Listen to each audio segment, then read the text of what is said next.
কী অবস্থা সবার, কেমন আছেন? এই তো এটা সন্ধ্যার দিকে বোতলে পানি শেষ হয়ে গিয়েছিল, পানি ভর্তি করলাম। তারপর মনে হলো আজকে তো সারাদিন একবারও গ্রিন টি খাই নাই। তারপর মনে হলো যে একটা গ্রিন টি খাই।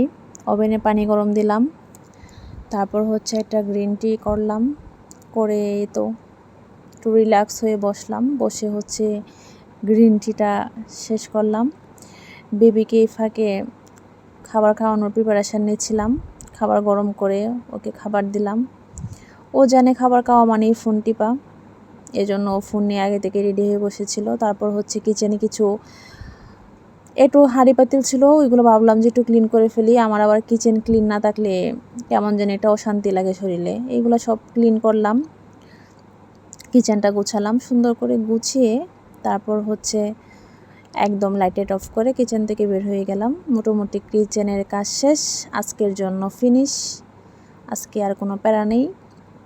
এই যে সব ক্লিন করে নিচ্ছিলাম। তারপর হচ্ছে চিন্তা করলাম যে ক্ষুধা লাগলো, তো আজকে একটু টক দই খাই।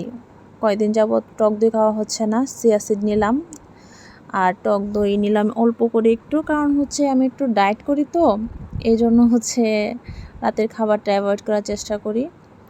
তো সাথে একটা খেজুর নিয়ে নিলাম, কারণ হচ্ছে খেজুর নিলে টক দইটা খেতে একটু ভালো লাগে। তো টক দই খেজুর খেয়ে তারপর আজকের মতো সারাদিনের প্যারা শেষ করলাম।